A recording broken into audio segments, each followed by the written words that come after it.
Hello, everyone. Good evening. Welcome to this month's Adventurous Inc. I'm Tim Frenner. I'm the founder and curator of Adventurous Inc. And this month, we're joined not by one author, but by a panoply, a plethora of authors who they've been bickering and bantering behind the scenes. I can tell it's going to be a whole lot of fun. Um, they're all the best British travel writers. So these guys know how to have a good time, clearly. So I'm really looking forward to hearing from this. Um, so I always like to provide a bit of context, and I love this book because we don't do many of these short form things anymore. So when Adventurous Inc. first launched, like, I don't know, 5 years ago, 4 years ago, we used to feature lots of magazines. So we got the short form as well as the long form. And as the time's gone on and we've shifted to featuring more in the way of books, and we don't really do journals and magazines anymore, we've shifted to long form. So this is a brilliant excuse to feature some of the best short form travel writing that we could find out there. So it's a bit of change of pace, but genuinely, as I read this, and I know it was a lockdown project, and I know it came from a time when we couldn't do the traveling. We longed for it so much more, didn't we? And I know we're back out there, but genuinely, as I think we might get into this evening, I really believe that reading travel writing is sometimes better than actually trying to go there and have that experience yourself, because these guys, as we'll hear, like this is their thing, going out there, having an experience, and then distilling it down to its very essence, and then putting it out there for you in printed form. So it's like you're being there. And it's not just like one travel experience. You've got, I don't know, how many are there in here? Lots. Let's say lots. Let's go with lots. So lots of travel experiences. So who've we got? I'm gonna bring them all in on pin. We have Cy Wilmore. Hello, Cy. So as I'm mentioning your name, I'm bringing you all in no specific order. J.R. Patterson. I'm just adding where you're best. Ray Bucock.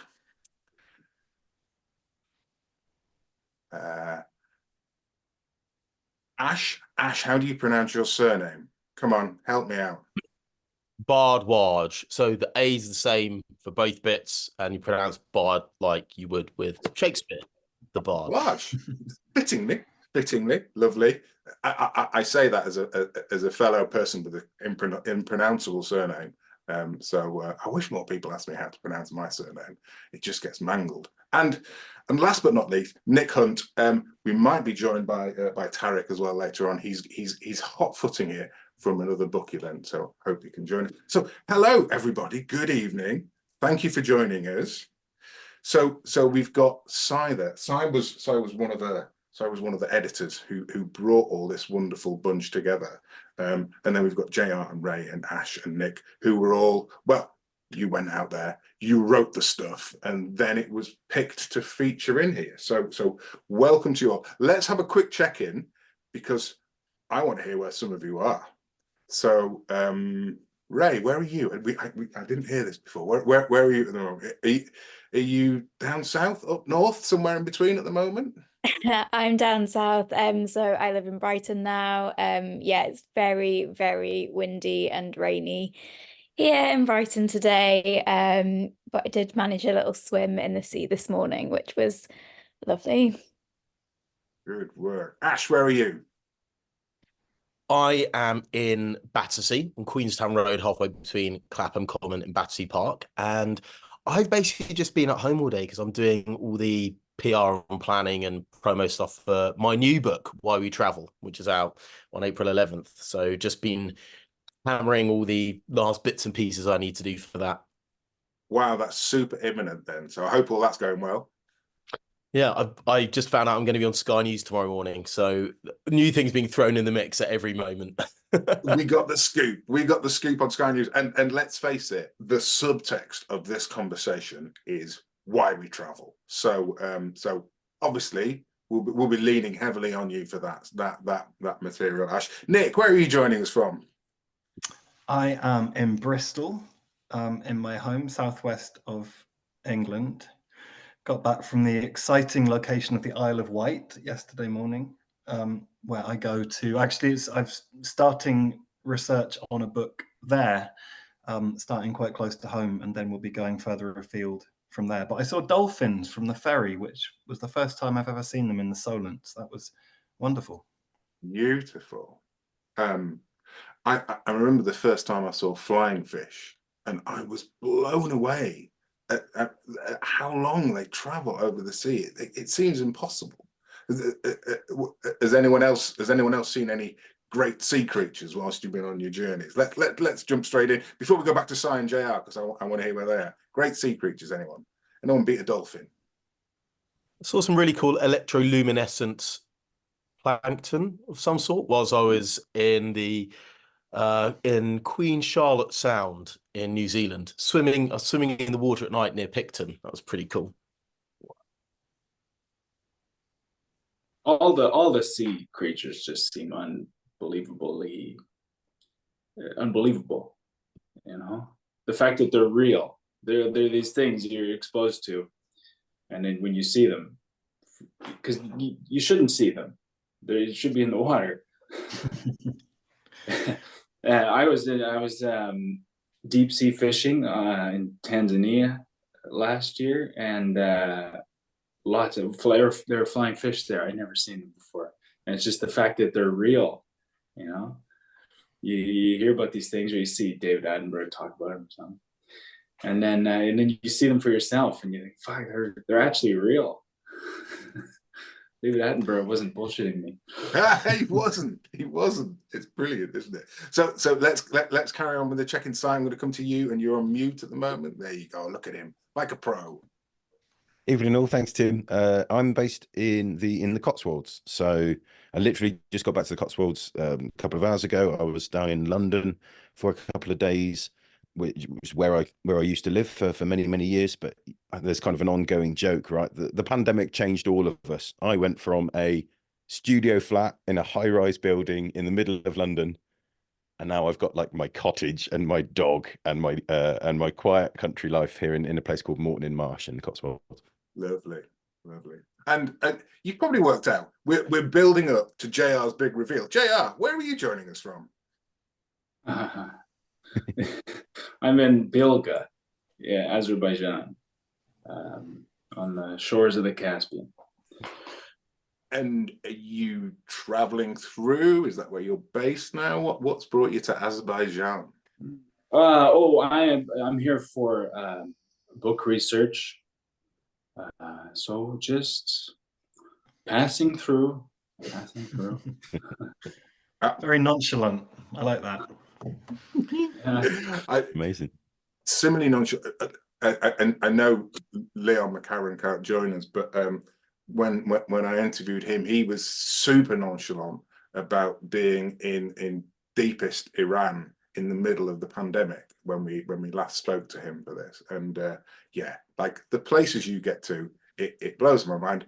I'm here in North Leeds. I'm always here. This is it. But I like North Leeds. Right.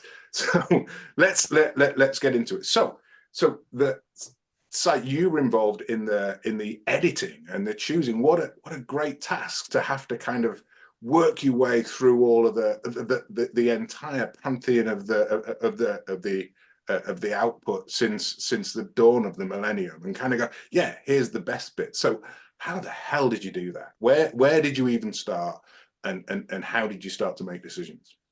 Yeah, I mean, it was incredibly difficult, as I'm sure the people listening can imagine. You know, so I think it's about, you kind of mentioned it earlier, I think there's about 25 stories that made it into the book. But from what I remember, we had like 350 entries. So that was a lot of whittling, as you can imagine, a lot of whittling down. And as Jess kind of alludes to at the start of the book, it's virtually impossible. It's almost an impossible task to choose the best of the best when it comes to travel writing, because it is subjective and it is hugely dependent on things like your background or what you values, let's say. Unfortunately, these things are true to a certain extent, but it was incredibly humbling, and I feel very, very proud and privileged to have been a part of such a wonderful project. It was it was quite a funny way in kind of how it started, right? Because I guess it would have been something like April 2020, the height of lockdown, the height of the pandemic, or the beginning of things starting to look really, really quite bad. And I'm working from home, as we all are. And I know Jess quite well through a company called the British Guild of Travel Writers. She said, let's do a Zoom, as we all did back then. Height of the pandemic. Exactly right. Here we are, still a thing, right? Still doing it. Exactly right. And kind of the height of the lockdown, and just said, I want to do a travel book. Height of lockdown. My gut reaction was like, are you having me on? Like, is this, because this is kind of a thing, right? We were doing a lot of the armchair travel stuff in the world of travel writing. We were doing a lot of that. But like a book felt like a massive undertaking. Of course, it is a massive undertaking at the best of times. But yeah, we kind of managed to make it work through the BGTW, the guild. We managed to get the word out, and it kind of spread that this wonderful project was going to happen. Obviously, Jess managed to bring in some incredible travel writers, travel journalists, explorers, and I think that's what he calls himself now. Levison Wood, explorer, and Manisha Rajesh, who's obviously one of the best in our industry as well. And yeah, we spent days, if not weeks, if not months, poring over some of the scary, talented writing that some of the people on the call today, some of the most wonderful writing you could wish to read. It was a wonderful thing to be a part of. I love that. We're gonna have to ask the authors, what do you call yourselves? Do you dare to call yourself an adventurer or an explorer, or how do you describe yourself? That moment when someone says, "And what do you do?"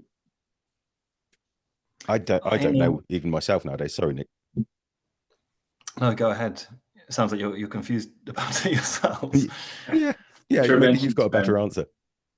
I mean, very boring answer. I just say travel writer, because I know lots of writers don't like that term. And there's been the kind of travel nature sort of segue, which I kind of find my books get put in sometimes, or they sometimes one's in a nature section, but I prefer travel. It's just simpler.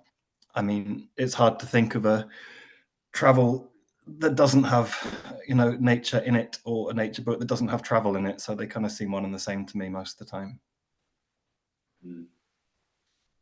Any variations on travel writer, or do you just try and hide it? Nick, I think of you as more of a poet. Some of your work is so transcendent; it's just absolutely joyous to read. I love it, and it's got such a powerful sense of place. So yeah, I think you're more than just a travel writer, Nick. It's brilliant. Thank you. I don't want to self-describe as a poet, though. Nothing wrong with poets, but yeah. Thank you. That's very kind. That's beautiful stuff. Well, I'm very boring. I go for journalist and broadcaster, and now keynote speaker, because that's what I do quite a lot of. Because I've been doing a few bits and pieces for Radio 4. I found that my travel writing tended to overlap quite a bit with current affairs and identity and contemporary history. So I did a big piece about Ukraine, and I've just been out in Finland doing a piece about them being NATO's newest member. Of course, it's now Sweden. So it's using a lot of that stuff that you pick up from travel writing, where you sort of observe a place, bring things to light that otherwise you don't notice. And I think travel writing makes you good at noticing things.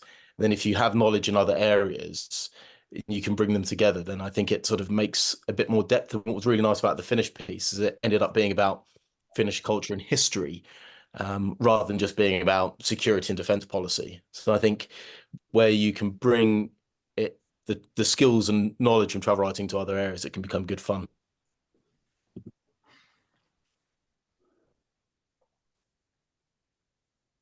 Oh, well. There we go. Definitely. Go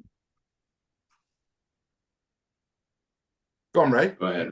Oh, no, I was just going to say, no, like I think I always think of myself as a writer without the travel prefix to it. I have like slipped into that sort of gone into the world of brand a little bit.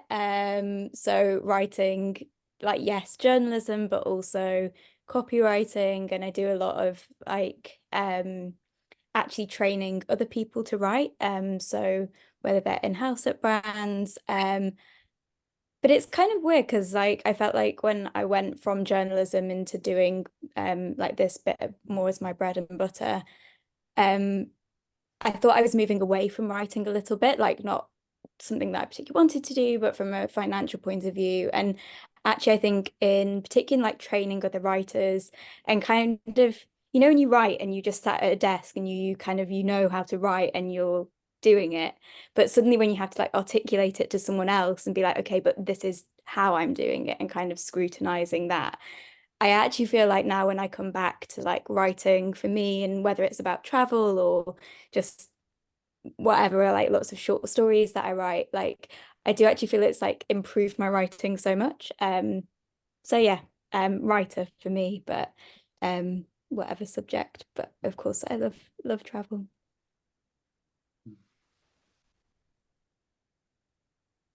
JR staying silent on the subject. International Man of Mystery. I think that's you know, that's what we're going to have to stick with. I'm going international anyway. Yeah. So I get a lovely sense of camaraderie from the lot of you. So have you met up? Has there been a big launch event? Have you done things together since it came out? There was a lovely launch in London, yeah. Were all of us there? It was such a full night. I met so many people, and as always, I kind of make sense of it afterwards. You know, you kind of read people's stuff and then you put names to faces a lot further down the line. And they had free drinks. They did. Very nice drinks. Yeah. That's the getting kicked out of a taxi story, but we don't have to go down that path quite. You know, I'm going to mine you all for your best stories, so maybe save that one. But yeah, I mean, it must be like, because you guys are out there being travel writers amongst us normal people, so it must be cool to get together and swap stories. Does it ever slip into that sort of competitive edge of, I'll tell you a story about getting pulled over by the police? I think it tends to end up being more stories about like just admin of trying to get places and trying to get commissions. That's the other sort of discussion that I think travel writers tend to have when they get together. But yeah, I mean, it's always really interesting to, when you've read somebody's work that has moved you and is memorable, to then ask them how they went about it. And I think that's less a competitive or trying to find secrets thing, but it's just, you know what it's like from your own experience to have been somewhere and written something and tried to distill that down into words that, in the case of these pieces, you can read in between 1,200 and 3,000 words, and understanding that process. You know, Ray was just talking about the craft of being a writer and trying to explain that to people. And so it's I find it quite collegiate to understand both the process of being on location, getting the stories, and then also how do you turn that into something that is meaningful for the people reading it at the other end. There's also, I can just add to that, there's a kind of sense, you know, that you've sort of articulated, that we're kind of travel writers, these sort of fearless people, you know, straddling the earth. And I don't know, I don't want to speak for anyone else here, but I find maybe it's getting a bit older. Maybe it's getting out of the habit of the, you know, in the pandemic and all of that. But I think often travel writers don't write enough about the kind of everyday vulnerabilities. And I'm not talking about kind of being chased by wolves or, you know, falling off a mountain, which is exciting, you know, kind of gripping, glamorous stuff.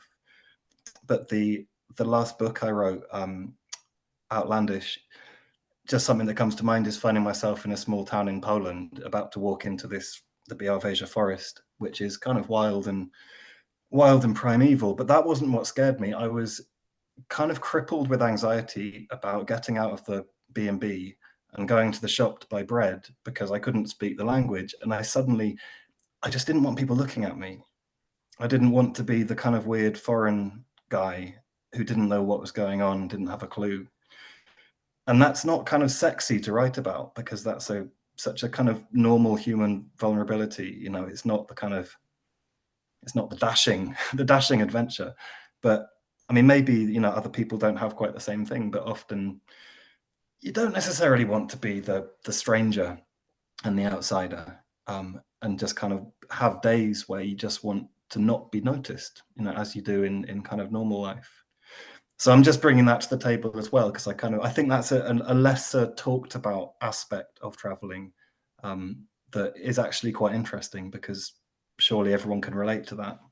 Yeah, I think absolutely, like Nick, just to that point, and I think that's what I've always really loved about travel writing, in particular, but any sort of writing. It's those kind of like, I guess those like human truths, those kind of like universal feelings that like wherever we are in the world, like you can tap into them, and like, yeah, it might be into like a different location, but I think for readers who are wherever they are in the world, like I think that's what's so beautiful about our stories. Like it's those, yeah, those like small elements, like those emotions that you can transfer from like one place to another, but everyone can kind of feel it and get it in your writing. Mm. Yeah, I love that. I love that thing. I mean, so we in Adventurous Inc. we do travel, nature, and adventure, but it's never the big, scary, I climbed this mountain and I conquered it adventure. It is, I think our community are much more interested in the things that are more relatable in the everyday, as well as the exotic, and I think that's the joy of it.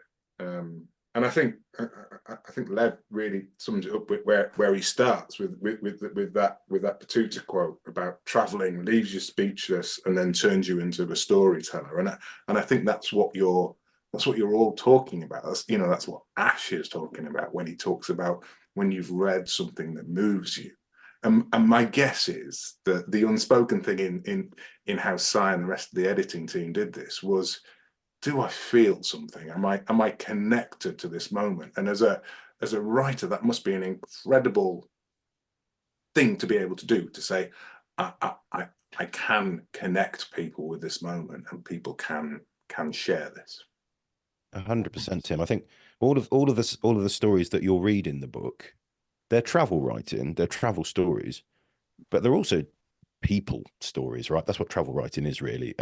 Any decent, I'm trying to think if there's a single piece that I can think of that is a travel story that I know and that I love, that isn't hugely focused on some interaction you've had with a person or a couple of people across a court. And that's exactly what this is. I mean, I won't wax lyrical about the stories of the guys on the call now, but there are, you know, you're here I am in my little studio flat in North London. We're all kind of stuck for obvious reasons, but I'm traveling the world with these people because they're so good at their craft. They take you with them. I guess that's a bit of a cliche, but that's what it is, right? You're feeling what they feel, seeing what they see, and you're kind of, it's a bit corny almost, but you're kind of living their life with them just for those couple of pages. And that's what travel writing is. That's what good travel writing is. You feel what they feel.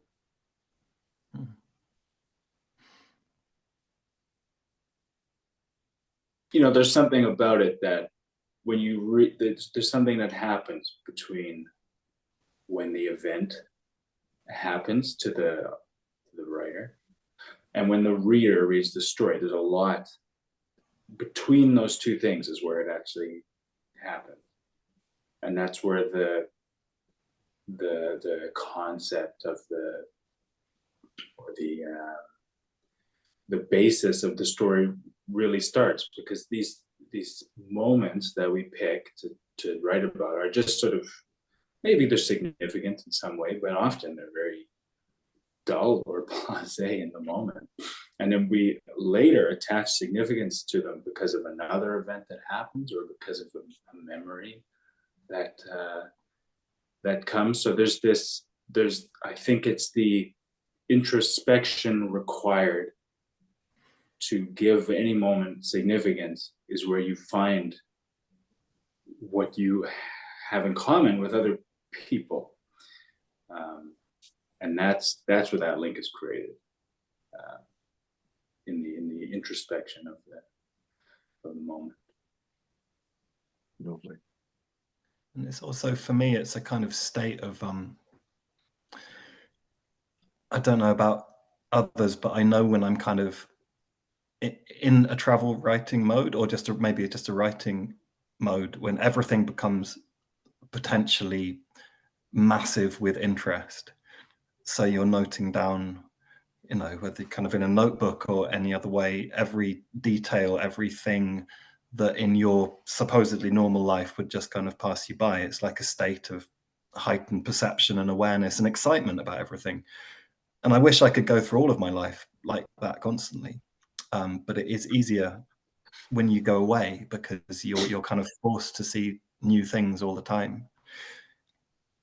I mean, my first book, about this long walk across Europe, my editor, when I gave him this kind of overstuffed manuscript, he said on the first page, he pointed out that I'd said something like, nothing was too unimportant to, you know, to kind of notice, or something like that. And he said, don't tell people that. Nobody, you're starting an 8-month walk. Nobody wants to know that you are incapable of distinguishing between what's interesting and what isn't interesting, kind of discriminating, because not everything is interesting to the reader. And I think that's the really fascinating process for me, is going back and understanding, as you say, JR, what kind of what the pattern is, and these things that connect from different points of a journey, they're interesting, but the stuff in between that seemed fascinating and magical at the time, maybe it's not anymore, you know. But you just have to pick out these sort of points of light and detail. Pattern making, isn't it? Yeah. Yeah. You know, I was sitting at the table the other day with this painter, and I think, you know, this is nice, but sometimes writers, they tell you stuff that either you already know, or you're infuriated that you didn't think of first. So there's this sort of maddening process of talking to people who do what you do. But when you talk to other people who do other things, they can tell you more, the things you can't think of. So this artist, this painter, and he wanted to see some photos or something, and I was showing him photos of my life, and he saw a picture of a cow. He zoomed in on the picture of this cow, and he zoomed in really, really far, until it was just all blurry and pixelated. You couldn't even tell it was a cow anymore. And then he started to look at these points on the image that matched. There were these black points that you couldn't see when you were so zoomed out, but in the nose and the eyes and the points of the horn. And so this is something this is how his brain worked to make these connections. And suddenly when he went back to the main image, and suddenly those things were very important. When I looked at it, I could see them then, because he had seen them. And I can't really remember where I was going with this, but it's interesting just to know how other people do their work to make anyone better at their own work. At the perception. We were talking about perception. That was it, about learning how to look at things from a different way. Because that's, you know, otherwise all these stories would kind of be the same. You know, they'd all be like, oh, well, gee, we're all different, but we're all the same in the end. Which there's this real tendency to sort of do the easy thought. You can always go to the easy thoughts, which is, boy, this food is gross, but some people like it. You know, these kind of things. And but just learning how to sort of see things from the side, I think, is the trick with getting good at anything, whether it's writing or painting or something that's not an art. You know, these people who are recognizably good. I think when people look at any profession and they say, oh, but you know, everyone's really good, but she's really good.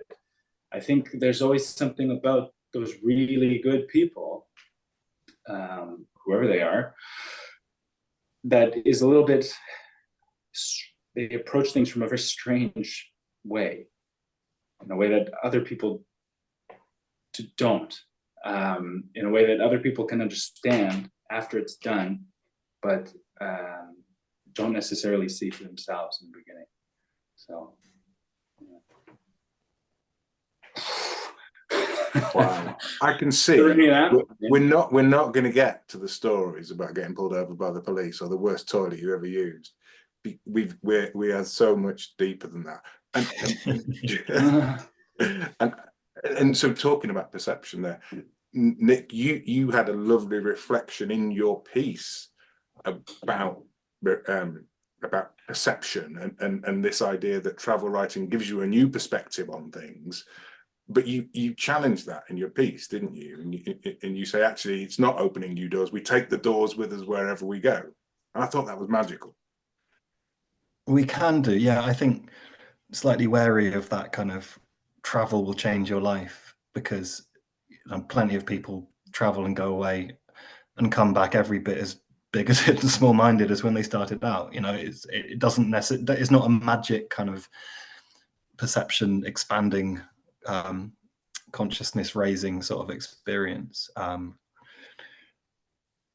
Yeah, and the piece you referred to was without getting into it too much, it genuinely taught me that travel can do that. It doesn't necessarily do it, but I was kind of confronted with an experience that, to my sort of liberal Western way of seeing things, I saw a cultural practice which seemed like, if you'd read about it, in a paper in the UK, you'd think, well, that's clearly appalling, misogynistic, backward, all of these kind of labels that we'd apply. And it was something completely different. It completely upended what I expected it to be, and seriously forced me to kind of look at myself, I guess, in the way that I kind of expected to interpret these things. So yeah, I did have a genuinely kind of a moment that kind of changed my head around. And I guess the essay is about that is possible, and that's the wonder of travel, and that's why I think it's so important. But it doesn't work in necessarily how you expect. I think maybe if you go looking for kind of enlightenment and wisdom, you're probably not going to find it. You're kind of expecting it to be part of the kind of tourist package. You kind of go to a beach knowing you're going to relax. You go somewhere else thinking you're going to come back changed. But it doesn't really work like that. It's a lot more tricksy, the process, I find, and the lessons you learn are often completely unexpected, and the ones you really wanted to go out and find, you might not ever see them. And this is why reading about travel can be better than doing the travel itself, because you're in the hands of people who have a craft and can take you there. And like JR was saying, they can zoom into the things in the picture that you would never notice. I know he was talking about paints, but they're all craftspeople.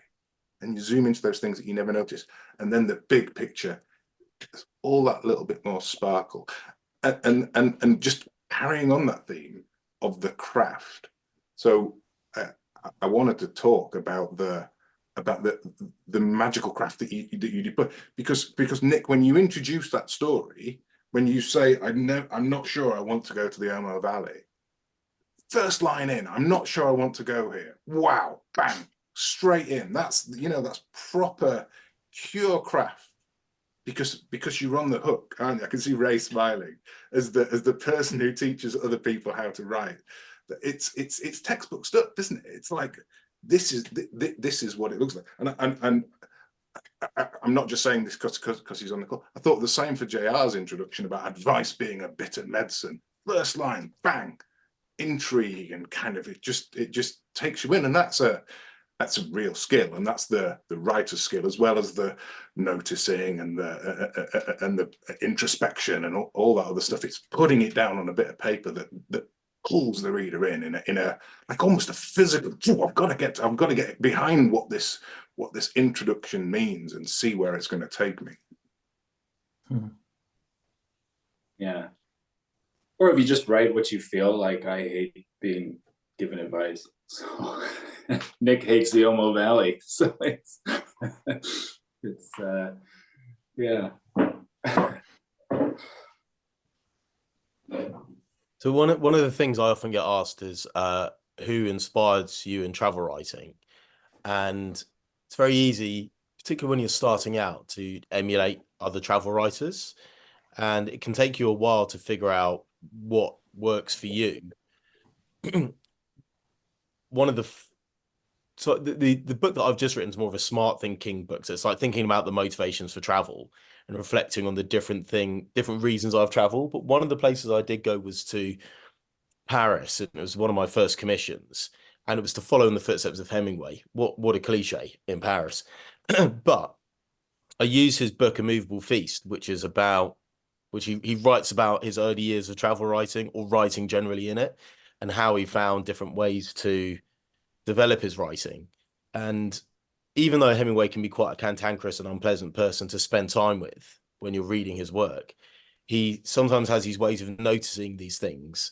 Going back to what JR was saying, just about the way certain people find a way of explaining or pointing out something that you would otherwise miss. And I'd read his work and I felt like I'd known the person that he was writing about, or that I'd been in that place. It was very vivid. And even though he used, notoriously few words to achieve this effect.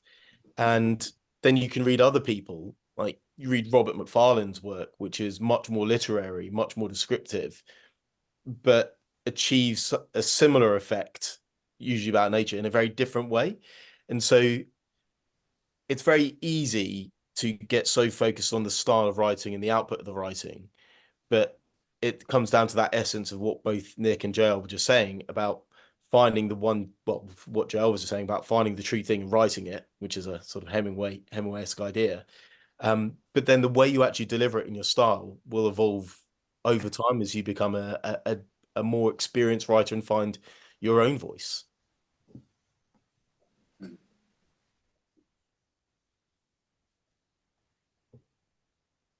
Yeah. I concur.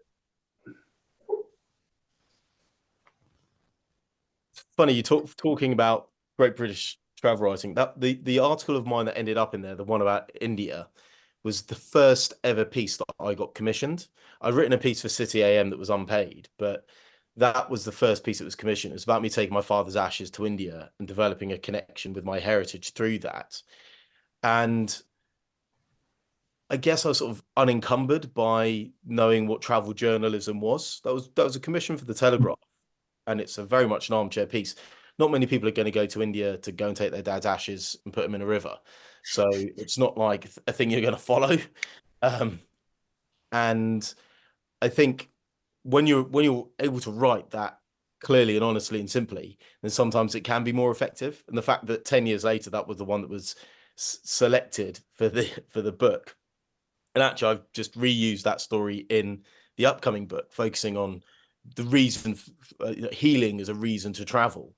And I suppose that's the other thing. What's great about the pieces that all of the authors here had contributed to best British travel writing in the 21st century, is that the motivations in each are very different. They're not what usual travel journalism motivations are about, which is hedonism, the pursuit of pleasure and the avoidance of pain. That's what you tend to read about in most newspaper commissions or magazine commissions.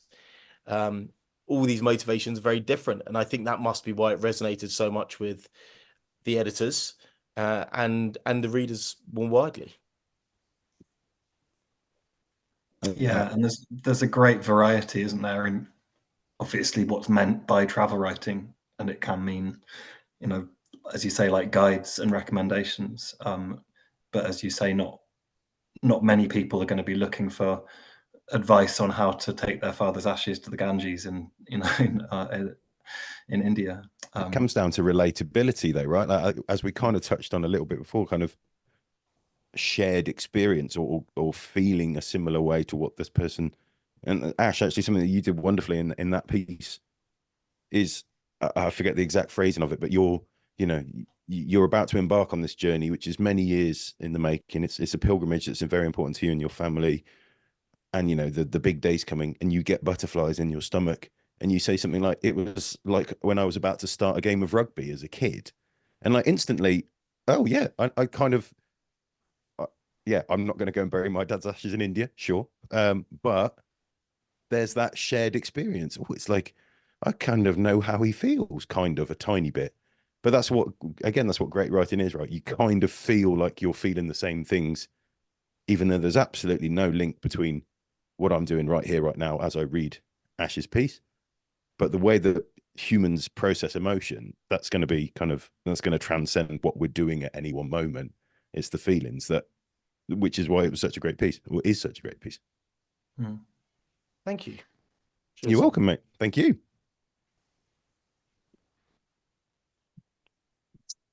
So talking about that way that humans process emotion, Ray, I'm interested if, like, when you're out there teaching people to write, do you help them think about the emotion? And when you're writing, all of you, do you think about the emotional impact that it's going to have?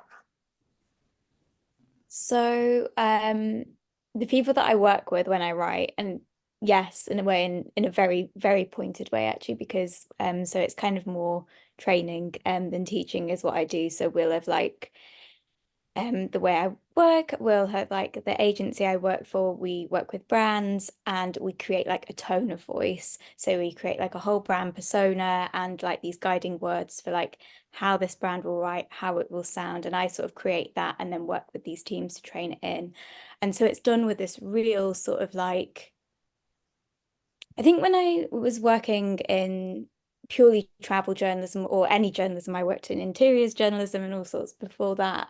And yes, you had your like target audience and stuff like that, but like it was your byline on the page, it was your point of view. And like actually, when you're writing for brands, like you're writing to that customer, you know who that customer is, you know how you want them to feel. It's so much more pointed. There's so much more, the focus is less like what you want to get on the page and it's like that focus. So in a way, yes, and like you really, yes, you're teaching them how to get that emotion, but you're really honing in on like what emotion you want to do, why, the reasoning, and then you go into like the literary devices and things like that that will help people achieve it.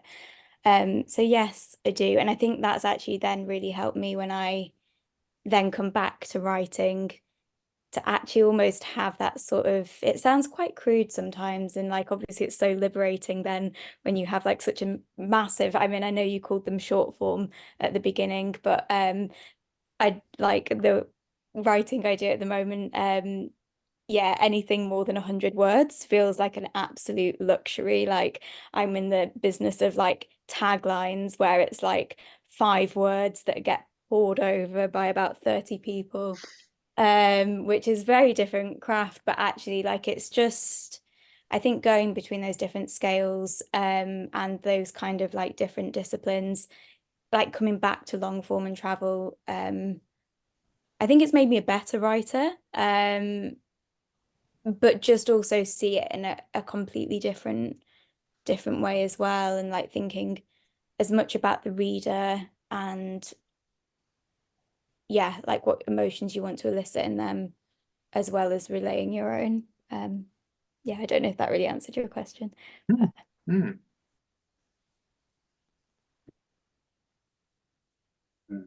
And do you, Sorry. interested, do you notice, sorry, do you notice that when you write, you know, more kind of like the stuff that's in like your piece in this anthology, like are you aware of those kind of like not rules but the tricks that you're kind of teaching to people, or is it, do you think it's more sort of implicit, instinctive?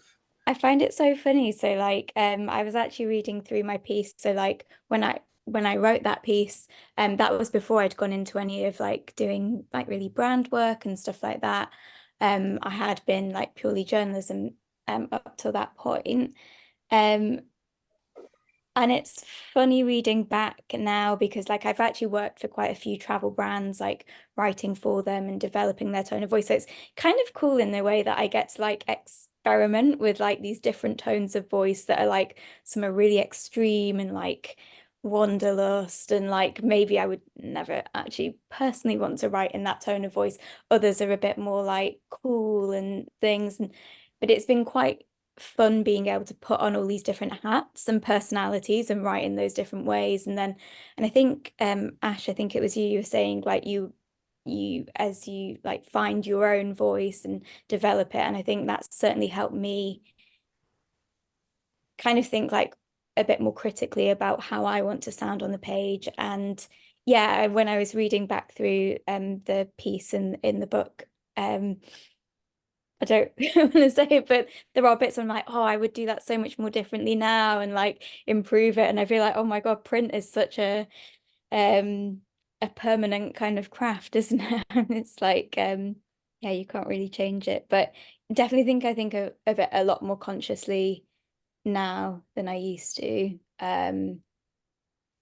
Yeah. Yeah. I don't know if that answered your question, but Even without kind of a new hat on, let's say a new business hat on, Ray, I think like I read stuff that I wrote 5 years ago and I was like, Jesus Christ, that's terrible. Like, I think that's great. part of the I'm creative so process glad. anyway. It just like, even if it's, I don't know, even if it's not objectively worse, just, I think your voice as a person changes with time as well anyway, right? So the way that you write stuff's definitely going to change. It's just, I think that's also part of being maybe somebody in a creative industry. You're constantly critiquing yourself and perhaps others as well, especially yourself. So yeah, stuff from probably like last week I wrote something and it was absolute garbage, I'm sure, looking at it tomorrow, let's say. So I just think that's part of the ongoing kind of self-critiquing process that we all do as creative people. Yeah, and you get it out. You get it, whatever you're trying to say, you get it out. And then there's the disassociation with whatever that feeling was, I think. And then if you come back to it, you come back with a new feeling or just a clear set of eyes. And it's a bit like the write drunk, edit sober thing, right? Get it on the page, remember it, even if it, you know, is scrawled drivel, get that feeling onto the page and then actually craft the words around it at a later date where you can, you know, type in a straight line or whatever it is. Definitely an advantage to just trying to write with a sense of momentum. It's really easy to edit. It's really easy to get into the habit of editing as you go, and then you lose momentum and it can become quite frustrating. I was writing a piece today as part of the Why We Travel promo, and it just took me ages because I just kept going over the first two paragraphs. And so I just forced myself to get all the way to the end. It was only 700 words, and then go back and reshape it. And I found that I wasn't drunk and then came back and edited it sober, but I just found that a much better way to get the momentum down. I understood what the shape was, and then the crafting and editing made more sense afterwards. You mean you edited it drunk? That's new.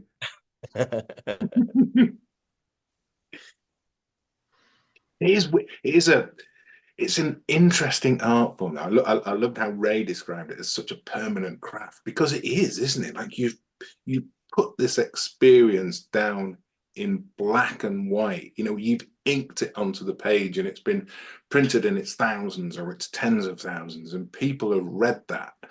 And that's like this ripple that reverberates out from that tiny thing that you experience that's just kind of gone all the way out there. Do you or can you ever try and conceive of where it's gone and how it's landed? I think you only ever know that if somebody takes the time to get in touch with you. And other than that, you have no idea. I mean, I've read plenty of things that have had an impact on me and moved me. And because I know what it's like, I do try and tell those people, oh, thanks very much. I really enjoyed this piece, even if it's just on Twitter. But, you know, most people don't do that. So you have absolutely no idea the impact that your work has had on anybody. It's quite hard to conceive and wrap your head around it. Yeah. There's something nice, I think, particularly about travel writing, that you get the sense that other people are starting the journey that you finished. And just like the way that you travel is different to how anyone else travels. Each of them will read it in a different way and notice different things. So it sounds a little kind of quite a romantic idea, but I do love the feeling that people are kind of, every time they pick up one of my books, they're starting one of the walks I did and kind of walking the same route, but with their own brain and their own sort of set of interests. And it kind of feels like the journeys never really end because they keep on being retrodden. The road goes on forever and the party never ends.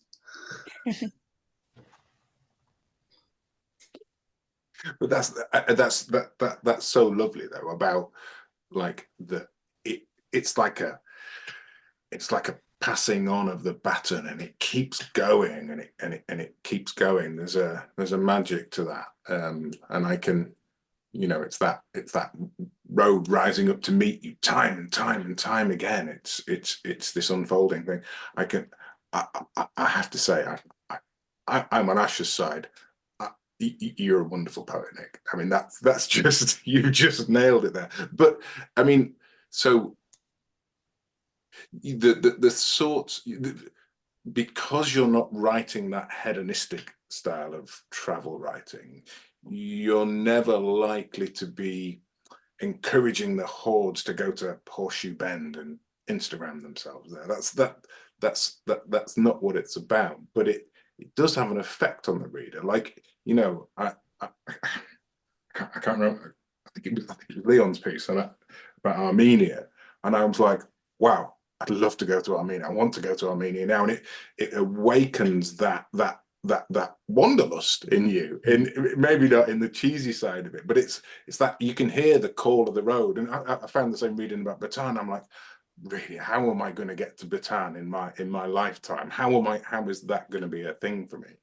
And that it changes people, and it helps people have the reader, and it helps them have a deeper experience that they probably wouldn't have had without your drawing their attention to the things that they might notice out there. And that's a magical thing. And so on behalf of all of your readers, thank you. Because it is so special. It is like, it's important. We need this. And we need folk like you, because but I always get the impression that it's, being a writer, I'm interested whether it's like a millstone around your neck and thinking, oh, I've got to turn this into something, or whether it's more a liberating, yeah, I can just spend an extra couple of days on the road because I'm here to feel things and have the experience. Where do you all fall in that in that camp between, I'm out on a commission, something's got to happen and I've got to write about it, to this is the most glorious liberation that I could possibly wish for within my life? I tend to find like a couple of different aspects of that. The first is that the things that I end up writing about tend not to be the things that, if I've gone on a commission which has been supported by a press trip, for example, very often the things that I end up writing about may not be the things that the PR wants to point me towards. Those aren't the things that always move me, and I suspect they're not always the things that move the writer. A lot of those things tend to be driven by facilities or activities or accommodation, which no one really thinks about. So long as it's good enough, that's okay. The thing that moves you about a place is what makes it different from home, and who are the people there. And the greatest privilege I find when I'm going somewhere as a travel journalist is it gives me more of an excuse to be curious and to ask people questions in a way that you may feel intimidated to do if you weren't there for that purpose. And therefore, I find that it opens up the place to me a lot more. My wife, who is a doctor, loves traveling with me because it gives her these windows into lives that she otherwise wouldn't know about. It's very easy to pass through a place and engage with everything around you. But if you're going there to find out about it and write about it through conversation with people, you make that happen. And that makes it for a more fulfilling experience to travel, and hopefully makes for more interesting travel writing at the end.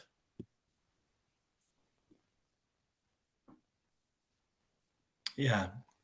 having that excuse and that kind of impulse to talk to people and to be in that state where you are open to conversation, because it's a kind of frame of mind, isn't it? You can walk down a street completely in your little world, or you can just be slightly more kind of open to random encounters. And like you, Ash, I think that's always I kind of set up, I might set up interviews and meetings, but normally it's just like what some weird old guy said on the street corner that I only half understood because I couldn't speak the language, but it's a kind of insight into like, okay, that's a path that's much more interesting than the one I thought I was walking down. I think that's the liberating thing for me as well, is just having the possibility of those kind of encounters with the slight pressure that you put on yourself to kind of not be completely in your internal world and to be a bit more outward facing. I think that's exactly it. You have to, well, I guess kind of again within context, like if you're at a place and you're like, I have to get a story out of this, inevitably it's harder than ever to get a story out of it, because that's not how stories work, right? But exactly as Ash has just said, and Nick has kind of backed up, like the great stories are going to come out of potentially quite mundane things that will never ever be on an itinerary. Because I mean, JR's story, right? Basically, I think almost the main kind of theme of your story in the book, JR, is indifference, should we say? Like, we've got no petrol, basically, right? That is not something that would ever feature in an itinerary of a trip. That is not something that a PR can ever put in a brochure. But it's that human interaction that makes the story, right? So it's almost like, yeah, I guess the wrong person would just be like, that was a mundane interaction with somebody. But if you can craft it into something that reads well and makes you feel like you're there, then that's almost the opposite of what would happen in, what a PR might give you for a press trip itinerary. But it sells the country in a completely different way. It's kind of interesting, and you want to have these interactions. So yeah, it's almost kind of two separate things. Hopefully that answers the question, Tim, in terms of, yeah, you can't find a story if you need a story, but stories will come when you least expect it. Yeah, I mean, the more your heart's on your sleeve, for sure. Yeah. I mean, personally, indifference drives just about everything I do in life. But the more you're open to just going with the flow, that's where you're gonna talk about itineraries. Something could come of that, but you got to be receptive to whatever happens, and that's where, if it's not a vacation, you have a bit more freedom with your time, or your personal time, or your ability to do anything. Then yeah, that reception will bring stuff to you just by nature of going places, meeting people, being indifferent or not. It's so tempting when you travel somewhere, because our time is limited and traveling can be expensive, to try and have a packed itinerary of all these things you want to tick off. And it's very important to leave space for serendipity. And if you think about some of the best travel writing, it is, as all of you guys have spoken about, it's those serendipitous accidental encounters that lead to really memorable experiences. It's one of the reasons why walking books are so interesting. In Between the Woods and the Water, it's that walking that allows you to bump into people. When I did the journey with Lev on walking the Nile, those serendipitous experiences turn out to be the most remarkable ones. Discovering why Ugandans happen to support a North London football team, or finding a random Sufi festival in the middle of the Bayuda Desert through random conversation with people at truck stops, or just noticing something unusual, Arsenal shirts in Uganda, and then having a conversation about it. But if you have a packed itinerary where you have to be somewhere at a certain time, you've got to go up this town, you've got to eat this restaurant, you don't have the space to do it. Yeah, time plus curiosity plus your own knowledge, I think. And the more each of those is greater, then the greater the result will be. And that is why reading travel writing is often better than travel itself. Guys, somehow a whole hour has gone and we're done. I can't believe it. What a fabulous, wonderful, beautiful, like, honestly, I had a sense this was going to be a little bit special, but it's been amazing. Thank you so much for all your contributions. I can't believe we're out of time, but I think we landed that PR's brief. I think we've got the message across that sometimes reading about a place can be better than actually going there. And for a bunch of adventurers like us, like that's a big thing to get across. But it's super important. And I have to say, a huge apology to the audience. I didn't even let you come in once, guys. I'm sorry. There's usually a hook and like, yeah, come in, ask your questions. And I was taken by the conversation. I have to apologize. Sorry for not bringing you in. Sorry if you had questions you wanted to ask. But I hope you agree it's been a bit special. So yeah, guys, thank you so much. Thank you for joining us. Thank you for the books. Thank you for sharing that feeling that you managed to distill in these special bits of ink and paper. So yeah, keep at it. We need it. If anyone listening does have any questions, perhaps they can send them to you, Tim, and feel free to send them on to us. Will do. We'll do what we can to help. Will do. And the same goes. So this is going to go up on our website and on YouTube. If you've got any questions, ask them in the comments. Please do. I'll field one to the guys. And yeah, let's keep the conversation going. But for now, Absolutely. we're going to call it to an end. So guys, thank you so much for joining us. Thank you for giving up your time. I really appreciate it. And we do this every month. We'll be back, not next month, month after. Yeah, but we'll do it again. Right. Thank you, guys. I'll take us all off pin and we can all do the wavy goodbye thing. Because yeah, we're still doing that on Zoom, aren't we? You've got to. Thank you so much, everybody. That was great. Thank you very much for listening. Thank you. Thank you. Thank you. Thanks for having us on.